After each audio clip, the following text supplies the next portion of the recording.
Google search करने भर हठात देखिए जो गोटे robotic surgery home Utkal hospital.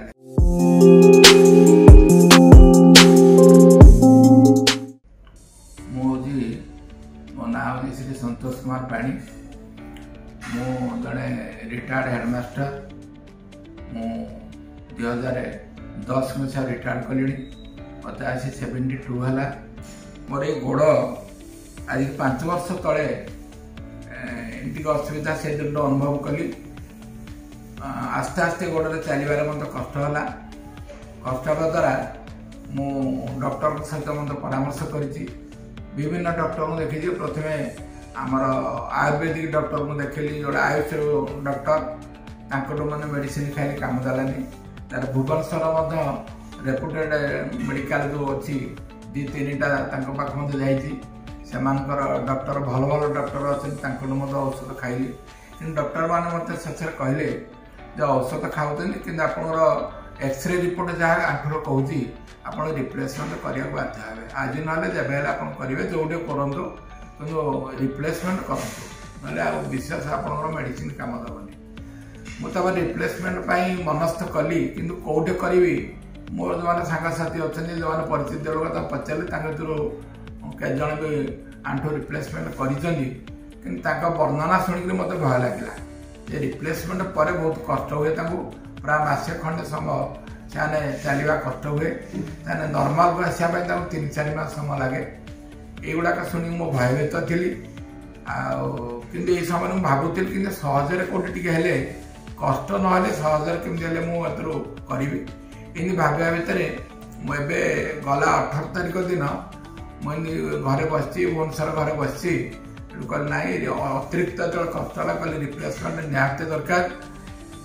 मु गूगल सर्च करने भर हठात देखिए जो गोटे robotic surgery home Utkal hospital. More interest पड़ा। आहरी ता भर पशिली देखिए डॉक्टर दिव्य सिंह दास ना बाहर से जड़े भल प्रोमिनेंट रोबोटिक सर्जरी बोली डॉक्टर बोली भाविला। दिन मुझे उत्कल हस्पिटाल। उत्कल हस्पिटाल आम घर पाखे षड़श्री विहार को उत्कल हस्पिटाल खूब नियर। मुझे हेल्पलाइन पचारि सार ना कहली। से मत कहले ओपीडी विषय डिटेल्स कहे। सार बिहेवियर प्रथम रू माने फेस इंडेक्स ऑफ माइंड परिका सार प्रथम देखा करू मत बहुत आत्मीय परिका लगे। निजर मोर गोटे स्टूडेंट परिका लगे मो पुओ परिका मत सार बिहेवियर लगे। बहुत मुझे ओवरब्रिज सी मत डिटेल्स बतैले द्वारा कथा रोबोटिक जो जी से बतैले पेन कम हम कम समय हम आक्यूरेट फिटिंग हम जो कटिंगटा मेसीन कर आक्यूरेट काटो। तेणु यहाँ भल सक्सेस हो। 31 तारीख में आसिली एडमिशन है। 31 तारीख एडमिशन हवा द्वारा से दिन मोर विभिन्न प्रकार टेस्ट कराला। ब्लड टेस्ट है, एक्सरे कराला, सहित इको कले, ईसीजी कले। से दिन गला दिन तो मोर ऑपरेशन 1 तारीख दिन करने प्रस्तुत होते। ओटी मत नवा पूर्व मत जीटा तार प्रिलिमिनारी कम सब कले। जो सिस्टर मान अच्छा जो अन्य सब अच्छा समस्ते कोऑपरेशन भल बिहेवियर भल। माने ओटी की गली ओटी ऑपरेशन है। ऑपरेशन पर कौन चला ऑपरेशन आम तो निशा देले मुझे जापारूनी कि किसी कष्ट अनुभव करनी। ऑपरेशन जो फेरिली जो रूम को आने मत पचारे कष्ट हो ना किसी कष्ट अनुभव करनी। माने गोड़ ऑपरेशन पर मत बैंडेज होता है। दर्द तो निश्चय रही जो कष्ट पेन जोड़ा मत पेन है पेनलेस परिका लगे। आज के 3 दिन होगा। 3 दिन भितर किसी पेन अनुभव बर्तमान सुधा भी करूनी कि चलवा आरंभ करी। से दिन राति ऑपरेशन 1 तारीख है। 1 तारीख दिन राति मत 4-5 पाउंड चलैले। काली 2 तारीख मत काली 2 थर मु बारंडारे चली काली प्राय 50-60 कदम चली। आज सका बारंडार लास्ट पर्यटन प्राय 100 फुट खंड हम मुझे चली। मत भल लगुच कि विशेष असुविधा लगुनि। लाट्रिन जापी कमल लाट्रिन जापी निजे चलाबुला बर्तमान कली।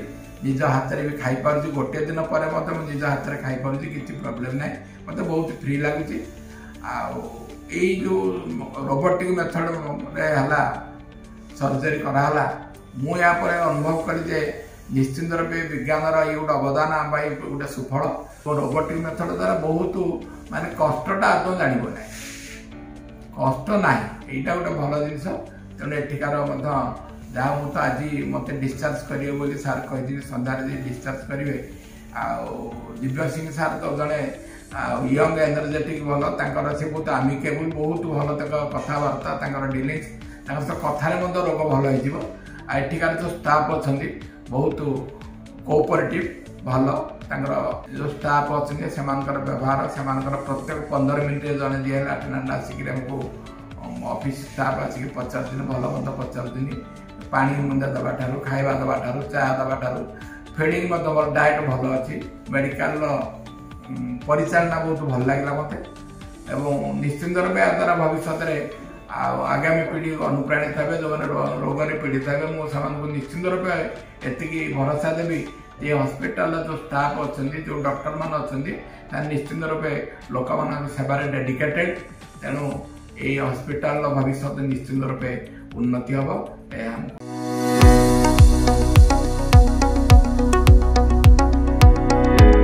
उत्कर्ष हॉस्पिटल।